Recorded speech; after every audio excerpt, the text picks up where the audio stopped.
Well, good evening, everyone, and welcome to this fascinating lecture. I'd like to introduce our principal speaker for this evening, Professor Cindy Farquhar, who is Professor of Obstetrics and Gynecology at National Women's in Auckland. And she's going to talk relevant to her book. The title of the talk is called Against the Odds, New Zealand's First Women Doctors. So please introduce and welcome Professor Cindy Farquhar.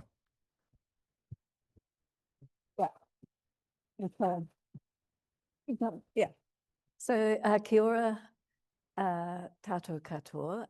My name is Cindy Farquhar, you've heard that already. And we're going to do something a little bit different tonight. We're going to share this talk. Michaela and I are both the editors on this book. And Michaela is the academic here. She's a history graduate from the University of Auckland and came along during COVID, worked with us for a number of years and is still working with us. She's now doing a PhD in Europe, but she's come back for this, so it's wonderful to have you. So that's the academic part of it. I am the amateur sleuth, finding out all the bits and pieces that I can, and we've worked together collaboratively on this.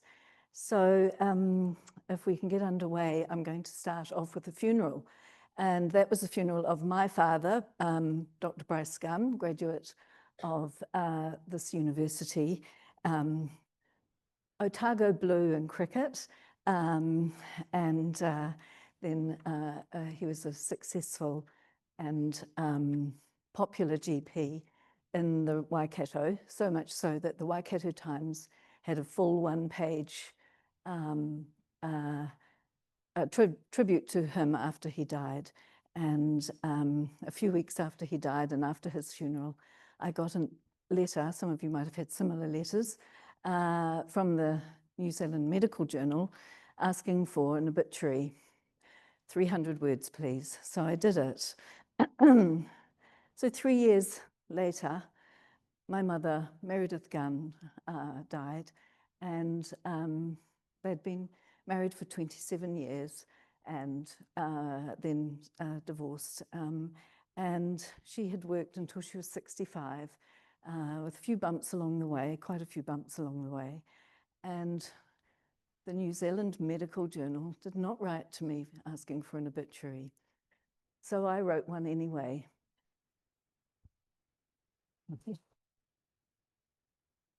300 words. 300 words wasn't going to do it for me, though, and not for Meredith either.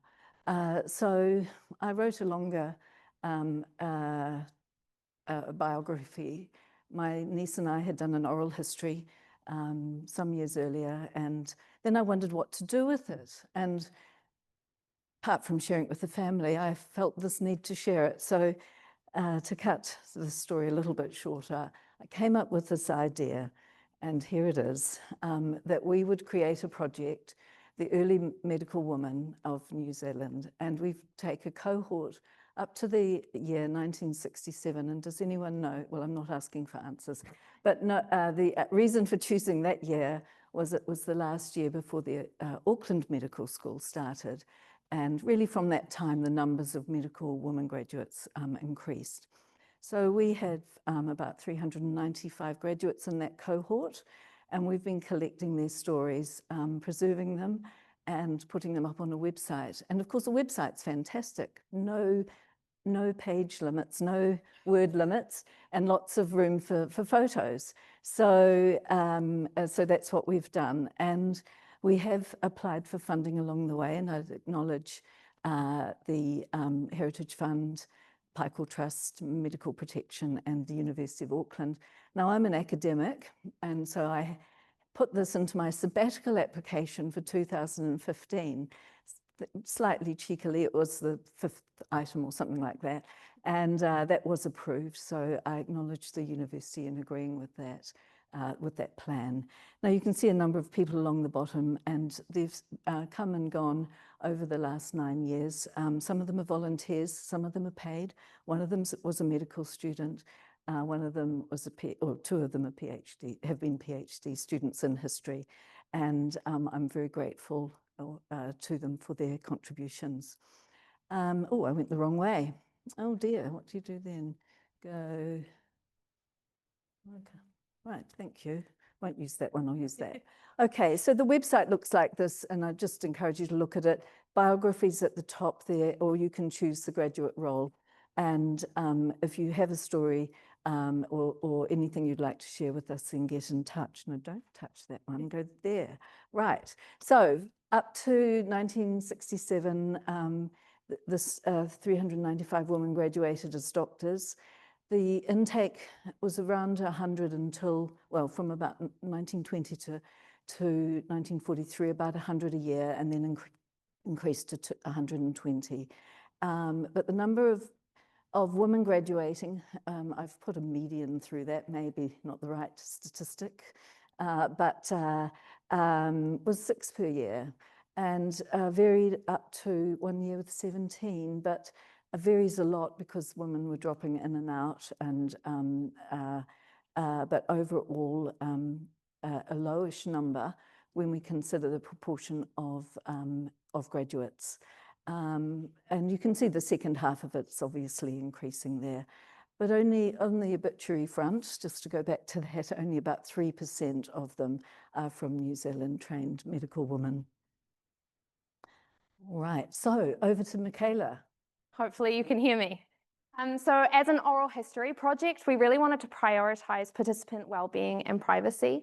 And so we aimed to ensure that the women we interviewed felt their voices were being heard and their personal stories, especially sensitive medical experiences, remained protected. We also acknowledged that times have changed significantly since a lot of our participants were medical students or early graduates, and that some of the procedures that we understand as commonplace today were either illegal or not socially acceptable then. So we provided an ethics-approved list of interview questions covering their lives from childhood through to retirement, and gave them the freedom to pass on anything that they did not feel that they were comfortable speaking on. Here we go.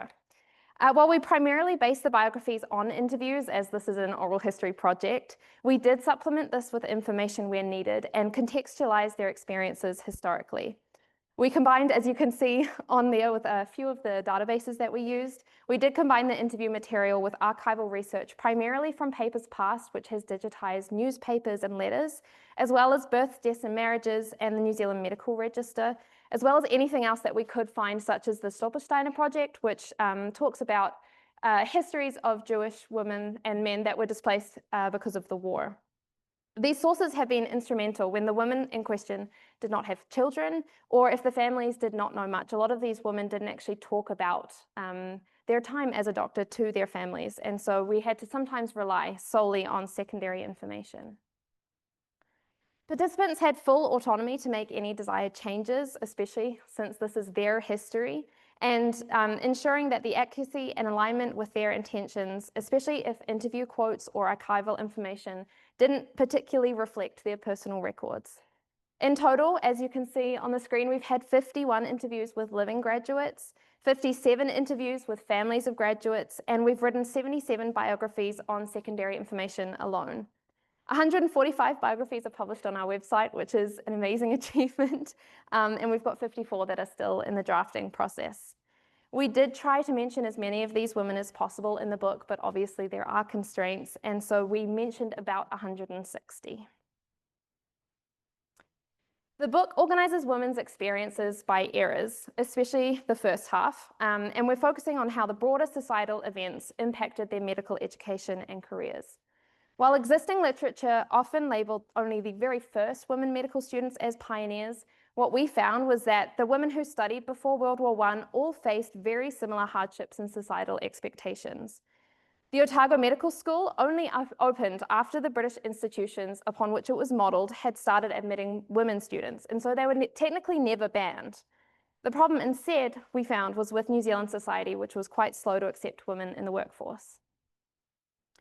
The first woman to apply for access to the medical school was Mary Tracy in 1882, And despite obtaining a high enough score in her examinations and winning the Scott Scholarship, she, quote, did not get any encouragement from Dr. Scott at the time of her application and did not have anyone to back her up. Emily Cederberg was only reluctantly accepted, and the University Council disagreed on whether or not she should be entirely separated from her male classmates. Despite continuing beliefs that the women would not use their education, all 14 women who graduated before World War I were notably successful. All obtained positions after graduating, and only 2 stopped practicing upon marriage, while the other 6 who married continued their careers. Right, didn't to switch yours off. Yes. So just a little bit of context about Dunedin, which many of you will know this well, I'm sure, but the gold rush days of the 1860s had meant that there was considerable investment in the city, and the Otago Girls High School is a good example of a beautiful building, founded in 1871, and the rector at that time ensured that law, science, and Latin courses were taught from the beginning.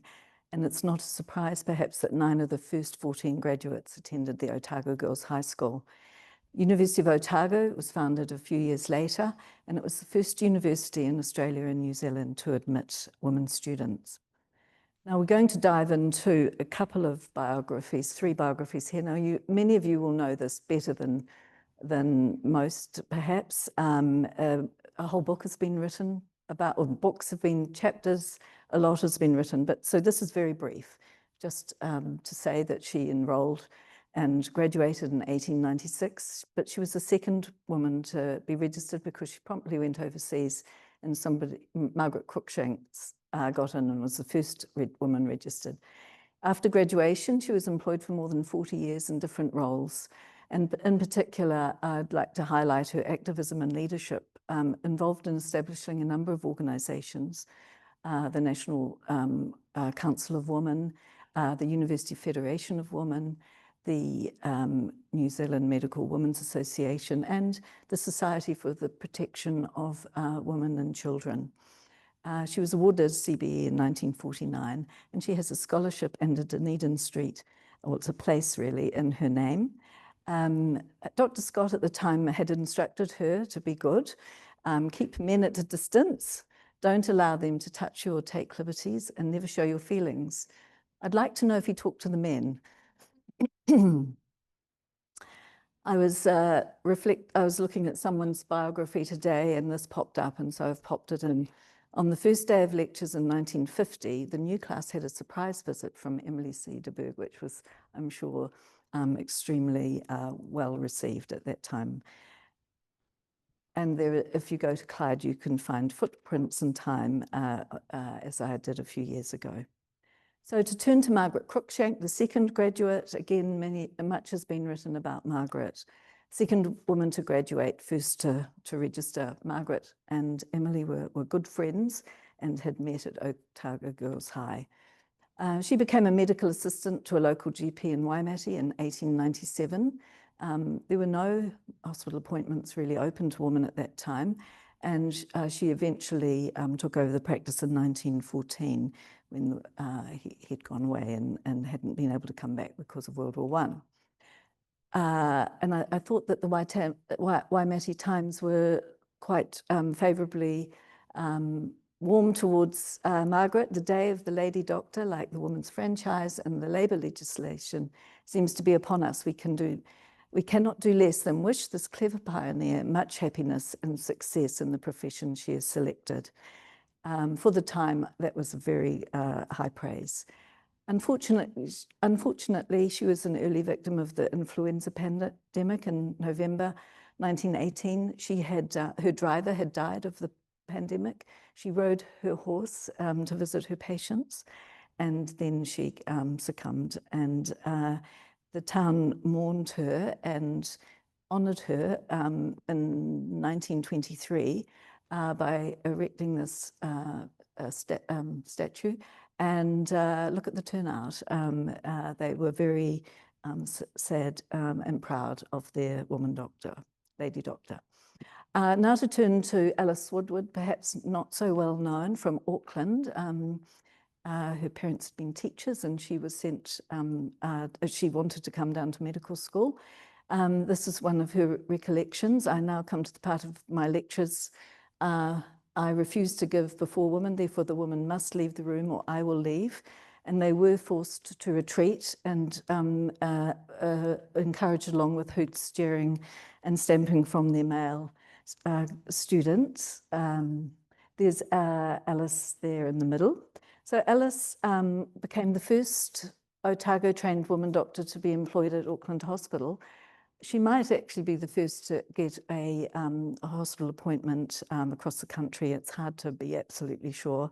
And she was welcomed with little enthusiasm by most of her male colleagues who were vocal in their disapproval of the board hiring a woman doctor.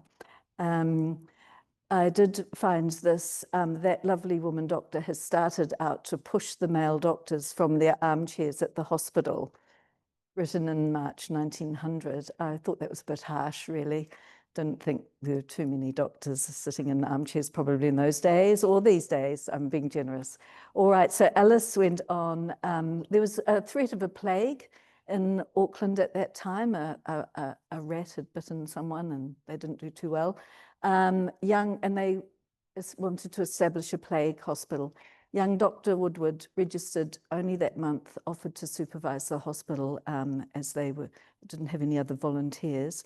And that was, again, in the pages of the Observer. It was an Auckland weekly at the time. The plague never arrived, but the heroic offer by a very new doctor was not forgotten and did her no harm in the eyes of Aucklanders. And there she is with the two nurses who volunteered as well. She had a formal contract for nearly 50 years with the hospital. Remember, this is the days of honorary contracts, and I don't really know how it worked, but and she was also involved in providing aid and joined the medical relief party after the Napier earthquake. She had a private practice in Simon Street and also worked doing anaesthetics. And I've come to the end of Alice, but Alice was, I know what I want to say about Alice. Last thing was that she had 4 children and she has both grandchildren and great-grandchildren who've helped us with her biography, and several of them in the medical and nursing and physio profession. Thank you. Right, your turn. So the next chapter, the next chapter that we turned to was kind of a decade of catastrophe. The war and subsequent epidemic of the 1910s changed things quite a lot. With male doctors drafted to the war effort and others dying from influenza, women doctors were seen as necessary since they could fill the gaps all around the country. These women worked tirelessly, often at great personal cost, including death, as we've already heard, to treat patients in overstretched communities. Despite their wartime contributions, women doctors faced renewed pressure to step aside when male doctors returned. Some were pushed into less prestigious roles, such as the school medical service, which was seen as more appropriate for lady doctors, but did not provide the same depth of cases or variety of cases that doctors were supposed to be exposed to in these critical early years of their career. The war, surprisingly, though, led to an increase in funding for the medical school because the New Zealand government finally recognized the need for well-trained local doctors. At the same time, in 1911, it saw the first opening of the first girls-only accommodation, St. Margaret's. The peace of mind families received from the knowledge that their girls would be properly looked after actually led to a slight increase in applications to the university. This, combined with the war, led to what has become known as the unusual intake of 1917. Until this point, probably due to the lack of women who met the necessary requirements to even apply in the first place, but also due to societal expectations about the place of women, the class only contained normally 1 to 2 women a year. But this changed with the war since there were less men applying for the medical school, even though men who gained acceptance were technically exempt from enlisting. The effect of this increase is seen in the graduation levels, and there's a note there as well that we are accounting for students who did have to repeat a year or 2 throughout. As can be seen up here, the average of 1 to 2 graduates changes and increases up to 12 students in 1922, 10 in 1923, and then it lowers down to an average of 6.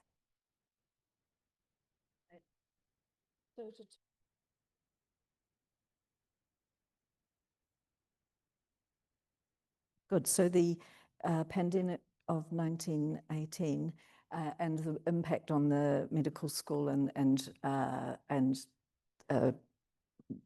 women students.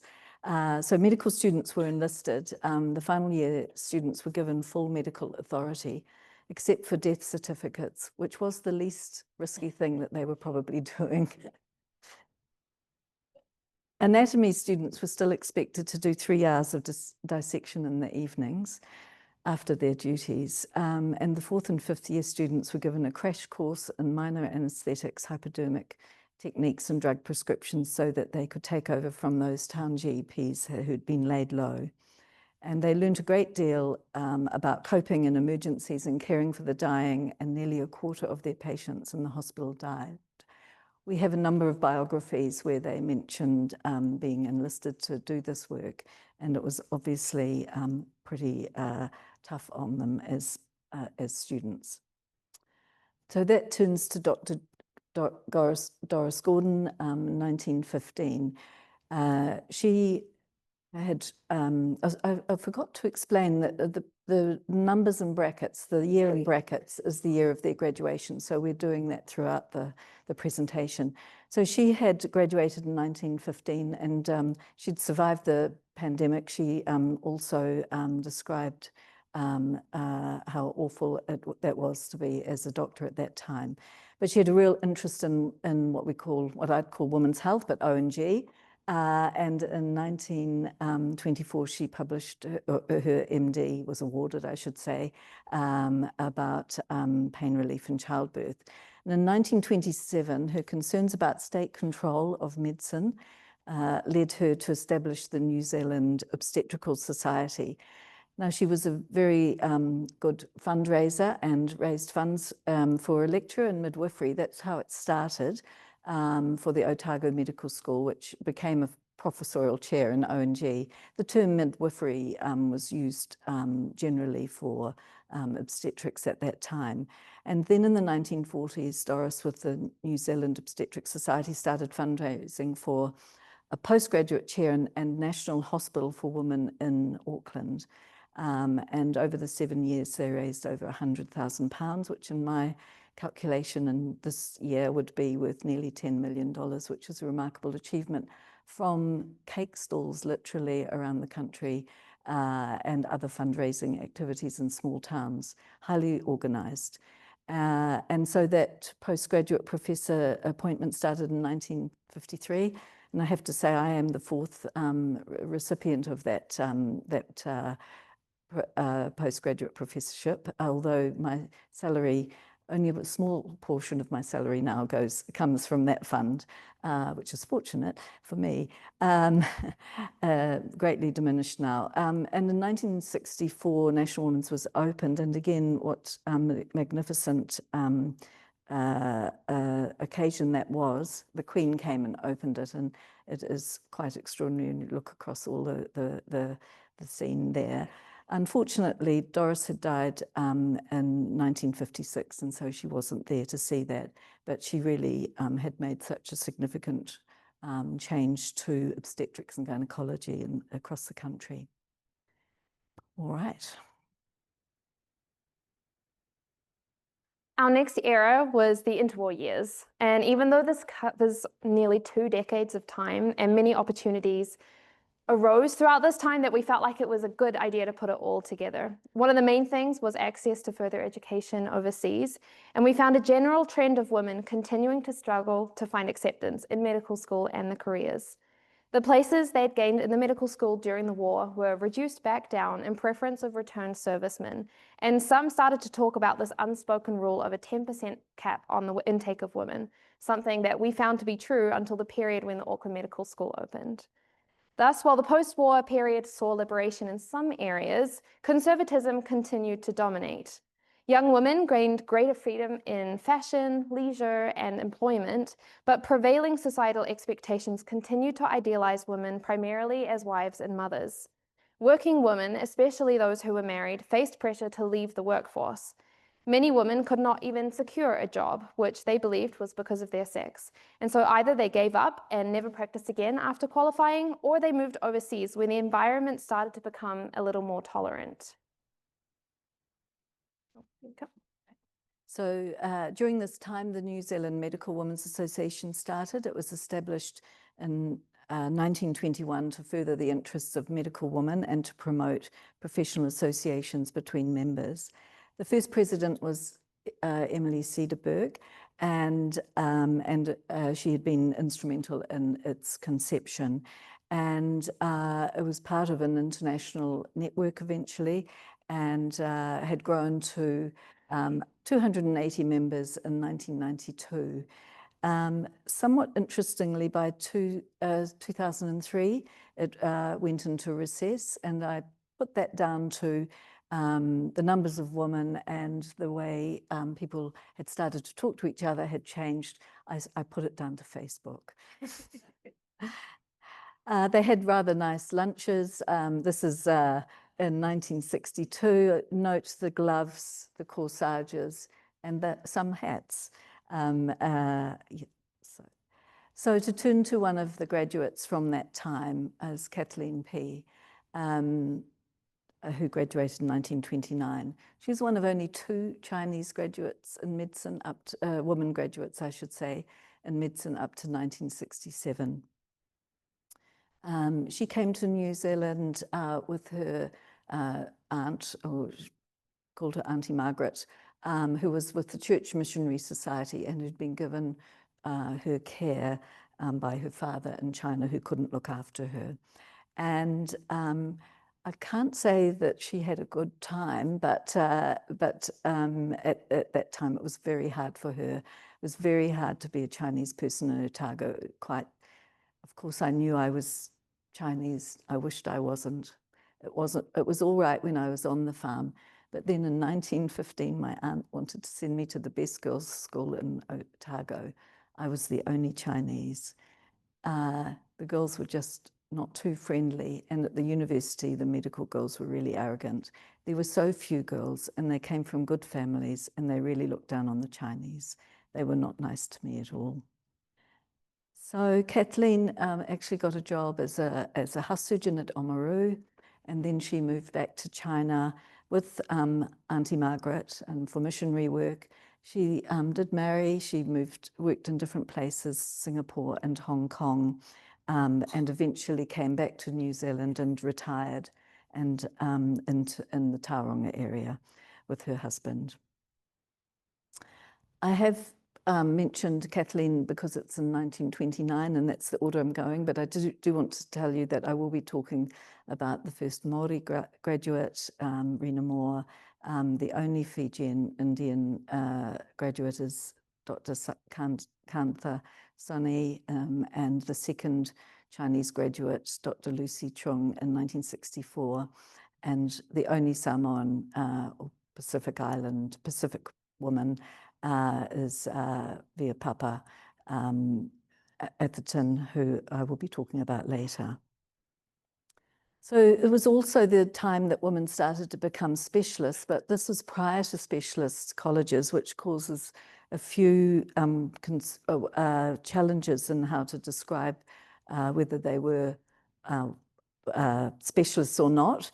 Kathleen Todd, however, she had gone to the UK to train as a specialist, and she did spend most of her life working in the UK there, and she had established a scholarship to encourage the training of psychiatry in Europe. Carolyn Stenhouse was an ophthalmologist trained in London. She did some missionary work and then came back and was appointed to Christchurch Hospital in 1932. And Dame Cecily Pickerel had trained as a plastic surgeon alongside her husband, Professor Pickerel. And she had her arms full there, as you can see. She'd established the Bassam Hospital in the Hut for surgical treatment of cleft palate and hair lip, and it really was quite a novel approach with training the mothers to be the nurses for their children in the post-operative period. So, Our final era chapter focuses on World War II, after which the medical scene radically changed. Once again, the intake of women increased, and they perceived a sense of acceptance due to their necessity. This was a rare opportunity, and they felt fortunate to be studying during such a critical period, especially since much of the rhetoric in this war surrounded around their studies being how they could contribute to the war effort. Despite this, similar to the previous war, this acceptance was felt to be conditional, as many in society expected things to return to normal when the war ended. I want to tell you about the Craig sisters. So we've just heard that nurses were able to enlist and no woman doctors were able to enlist, but I consider that these two or three sisters, as you'll see, certainly made their contribution. Florence and Teresa both graduated in medicine in 1932. They were 2 years apart in age, and Florence was the twin of Agnes, a third sister who had studied law. The Craigs, they worked in New Zealand, the UK, and then ended up in Malaya. And in 1943, all three sisters were in Malaya when Japan had invaded, and they were evacuated to Singapore, where they were placed onto the hospital ships, SS Kuala and then the SS Tanjong Pinang. And even Agnes, who had no nursing background, was given the role of nurse aide, I believe, or something similar. So all three are listed as civilian war deaths. I've started a word there. And they all died on the same day, although in different places. And you can read about that in the biographies. Florence is the only one who has any place of burial, and she is in the Kranji War Cemetery in Singapore. The other two, there after the bombing of those two boats, they didn't find their bodies, and so Frances is buried there, and I consider that's about as close as women doctors providing care during war can be, and that they should be acknowledged for that at some point. And we have acknowledged them in this in their biographies. Now to turn to some of the other specialists at the time, Jean Sandel. She graduated in 1939. And by 1947, she was a fellow of the Royal College of New Zealanders and the first New Zealand woman to become a fellow. She also, the Royal Australasian College of Surgeons came along a little bit later, and she was a fellow in 1957. She worked in New Plymouth, and by 1964 was head of the surgical department at Taranaki Base Hospital, which was a first as well. There she is there. And I was online looking for a photo of her, and I found this instead. But it's a very nice tribute to her for that. So Joan Chappell is another surgeon I want to honour. 1957, in 1963, she was a fellow of the Royal College of Surgeons, and she was the first plastic surgeon woman to train in New Zealand. And she worked at Middlemore as a full-time consultant in plastic surgery. Things went were a bit challenging for her. The regular surgical meetings were held at the Northern Club, a men's only club, and she wasn't, no ways were made possible for her to attend. In 1972, when she asked for 5 months maternity leave, instead her job was terminated. And after having her daughter, she did return to work at Auckland Hospital in A&E, where I remember her. She was a really excellent teacher and hand surgeon. She published 2 books on the management of hand injuries and wound healing, and they're still being reprinted. And there she is with her teaching and her books. And then to turn to Rena Moore of her iwi affiliations, Ngāti Kahununu, Rangitani and Te Whānau Apanui. In 1948, Bishop Bennett, the first Māori bishop, commented on her graduation. Next, New Zealand's first Māori woman doctor will take her degree next month, an illustration of the ability of members of the Māori race to succeed in any pursuit. She was described as intelligent, bold, and articulate, and qualities that meant she was sought after as a public speaker. In 1949, she began working as an assistant medical officer at Ngā Whatu Psychiatric Hospital in Nelson, primarily with female patients, and she worked there for 15 years.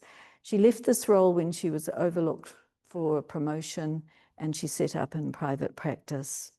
To be fair, she didn't have the postgraduate training of the other person who had applied for the job. And in the 1950s, she was working with young Māori leaders on issues such as urban migration, high crime rates, mental health, and education. Sadly, she died at the age of 52 from breast cancer. And I just want to acknowledge the only other medical, Māori medical woman graduate, Judith Karaitiana, 1956, also from Ngāti Kahununu. So. After World War II, we found so much overlap in the decades that we struggled to actually split them by time, and so we switched to a more thematic approach.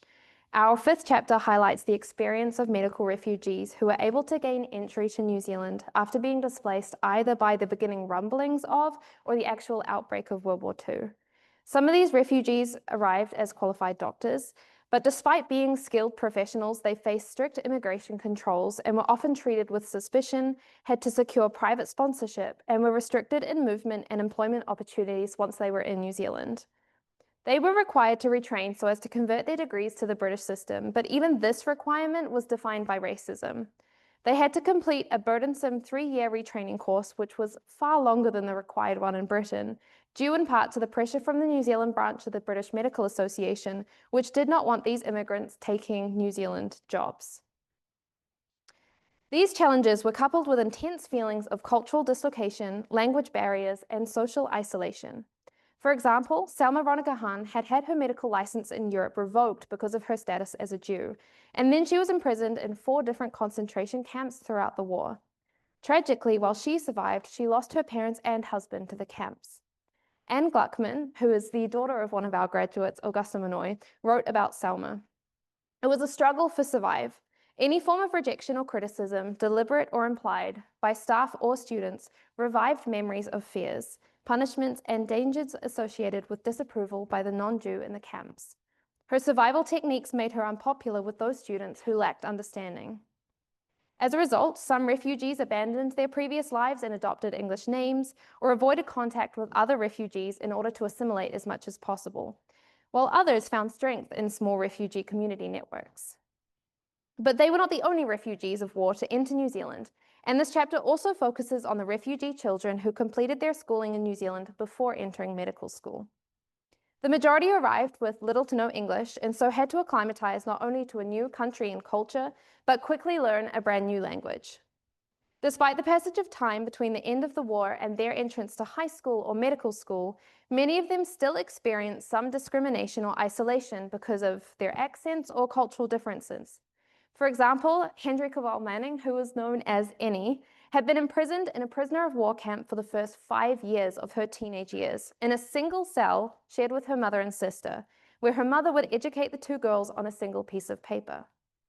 At the end of the war, they were offered refuge in New Zealand, but when Annie entered school here, she was specifically placed in a different classroom to all other refugee children so that she had no other option but to learn English. She described her first few years here as living in a haze. She even had to repeat her medical intermediate year solely because she was unable to keep up with the medical jargon in a language she was still learning. Marianne Filens was also arrived as a teenager, though with more English. She was incredibly bright and achieved a high enough score to win a scholarship for university, but was disqualified, which hopefully you can see in the newspapers there. It wasn't written in the newspapers, but talk surrounding it suggested that the reason she is disqualified is because she was not a New Zealander. Our sixth chapter then focuses on increased activism of those who graduated between 1948 and 1967, both in New Zealand and overseas. During this period, we saw an increase in women doctors advocating for better healthcare access, particularly in areas like contraception, abortion and contraceptive reform, and Māori and Pacific health. These women increasingly took on leadership roles, contributed to public health policy, and leveraged their medical authority to influence social change. Despite facing ongoing gender bias, their work laid the foundation for broader systemic reforms in New Zealand's healthcare landscape.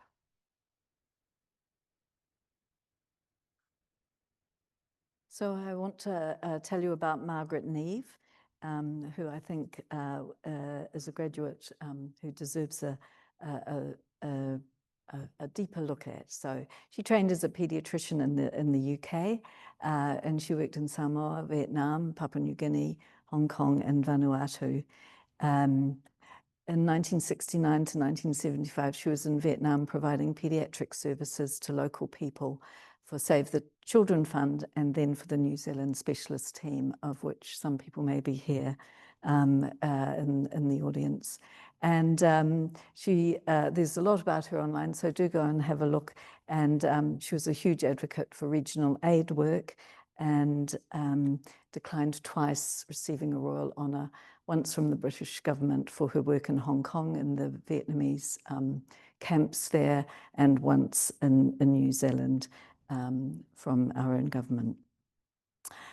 We've already heard about the leaders and advocates in reproductive and sexual health, and of course it's a place that it would be highly likely that women would take up to champion.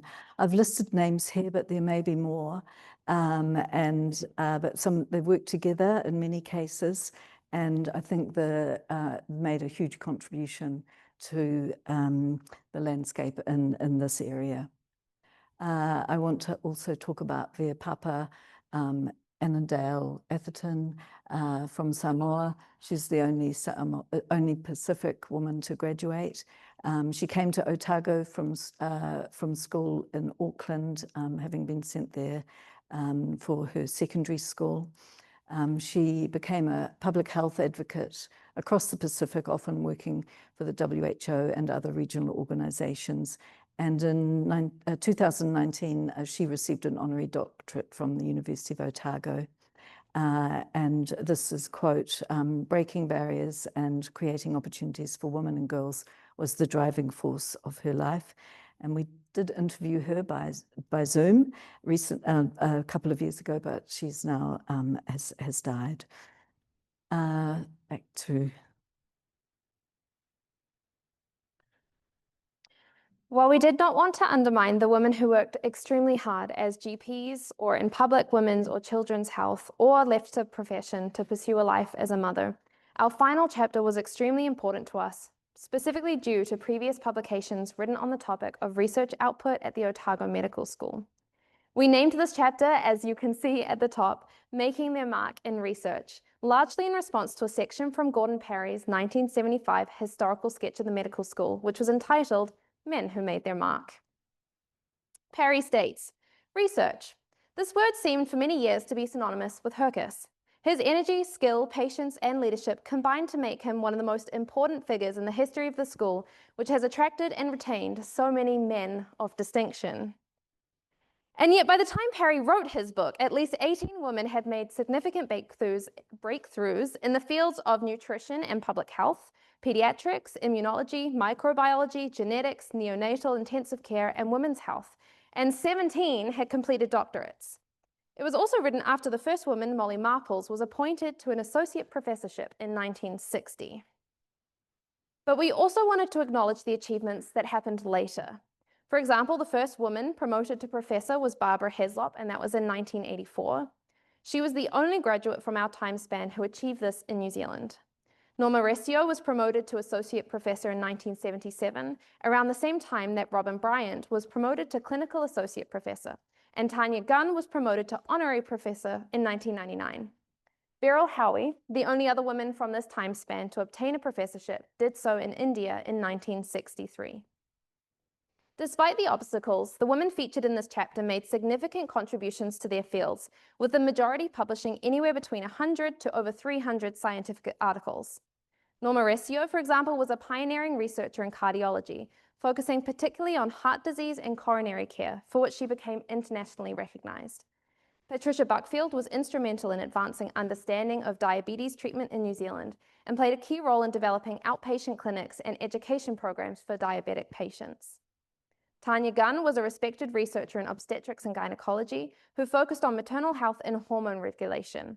She contributed to advancing clinical practices in women's reproductive health during her career. And Barbara Heslop, she was a groundbreaking immunologist whose research focuses on organ transplantation and immune responses, leading to significant advances in transplant immunology. She published over 130 papers, earned an MD with distinction, and became one of the first women elected to the Royal Society of New Zealand for her scientific contributions. Across the decades, we noticed some themes that kept sticking out. For example, the location of the girls' high school drastically changed their opportunities at university. Schools outside of the main four cities of Auckland, Wellington, Christchurch, and Dunedin were primarily designed to prepare girls for domestic roles, with limited academic rigor and access to subjects like science and mathematics. However, schools like Otago Girls High School, as we've already mentioned, and Epsom Girls Grammar began offering advanced subjects such as chemistry, physics, and Latin, all of which were essential to professional degrees like medicine, relatively early. And there were solutions if someone did not attend one of these more progressive schools to prevent becoming stuck within the system. Many women received approval to take physics classes at the nearby boys' school where theirs did not offer it.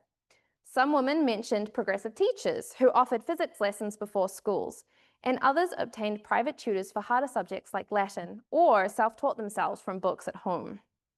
As previously mentioned, sexism was a common theme across the 7 decades. In the medical school, when women were not ignored or overlooked by professors and male students alike, they had people outright telling them that it was a waste of time training women who would never use their education.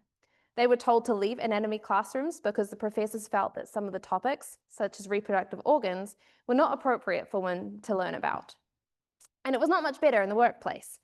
Especially in the early days, those in charge of staffing refused to hire women, and so, for some, the only way to work was to open their own practice, which only the wealthy could afford. Women mentioned being excluded from clinical opportunities, subjected to negative attitudes about their competence, and paid less than their male counterparts. Many were denied maternity leave, and some were dismissed solely because they became pregnant. Margaret Gibbard, for example, was given the excuse that a visibly pregnant doctor would make the patients uncomfortable. Some women, like Annie Weil Manning, were never offered a promotion and yet were vital to the running of their research clinic.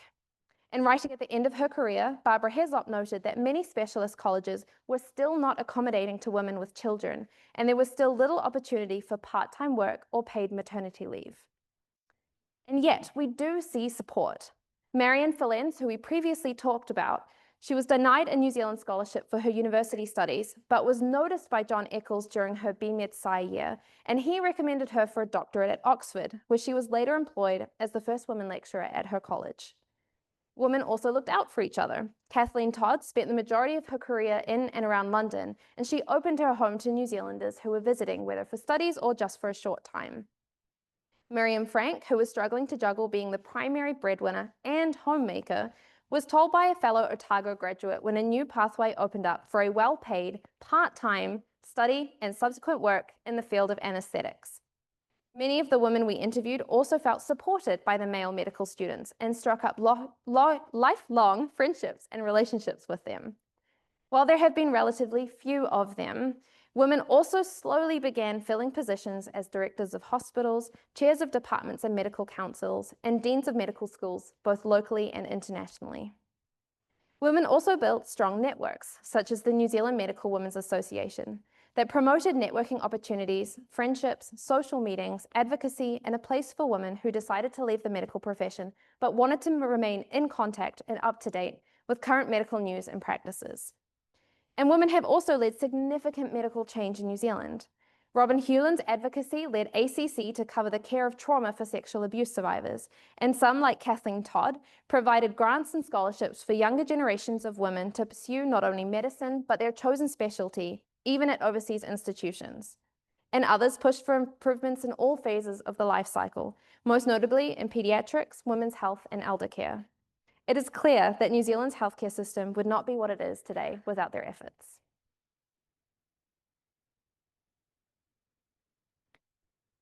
So I just want to finish with a tribute to our benefactor who's helped us publish this book, and Wendy's here, Wendy and Bruce are here. She'll probably be a bit embarrassed by this, but I'm just like to talk about Wendy. She graduated in 1968.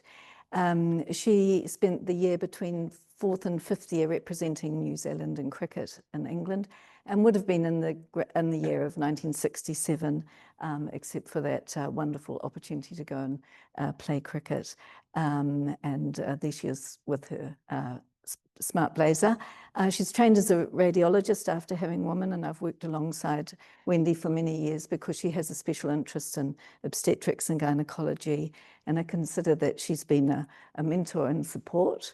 And I'm very grateful to both Bruce and Wendy for supporting the publication of the book. And they are just sitting over here. I'd love you to thank you.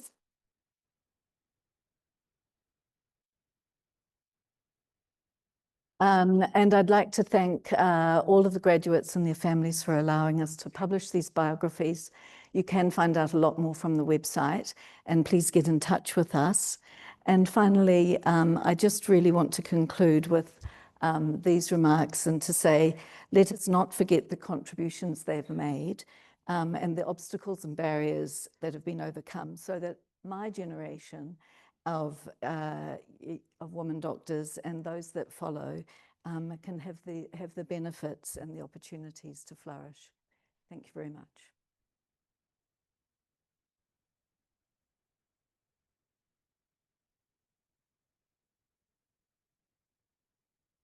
Thank you. Do we have questions now? I am aware that we're holding people back from the drinks across the road, so. What is the percentage of women in the Auckland Medical School now? It varies somewhere between 50 and 60% of each year, of the entries each year. I think it's very similar here. I know in Dunedin it's well over 50%. Does anyone know what it is in Dunedin? It's 60%, is it? Yes. Yeah, it's quite, yeah.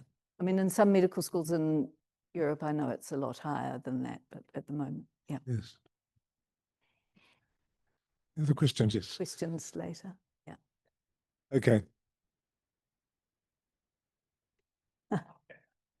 Oh, the great thing is that the biographies are still being uploaded onto that website. We'll keep on doing that. And yes, there is a bit of a tradition, isn't there, of the biographies that you have volume 1 and volume 2. We hadn't really thought about it. Our publisher's sitting at the front here going, oh, don't know about this. I would just, and actually that's a really good point to mention that we're taking part in the celebrations this weekend.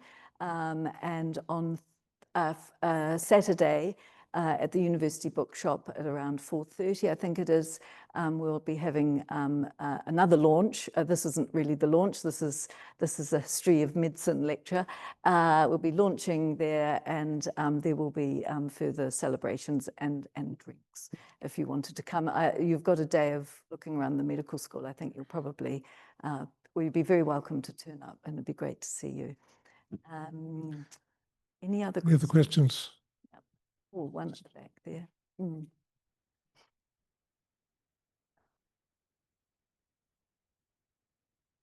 Kia ora koutou. Thank you so much for doing this incredible mahi. Just perhaps a call to the whole of the audience. We come from obviously generations past, present, but just to remind everyone the work is never done. Yes. And just to be aware that our medical students and trainees are still experiencing discrimination because of gender, and especially in our society as we move into more extremist rhetoric on social media, just to have the awareness that whilst it has been unbelievably privileged times for a lot of us, and we have flourished, that we need to consider and still really hold dear the path that our future graduates are walking along. And remember, the work is never done. Thank you. Thank you. Yes.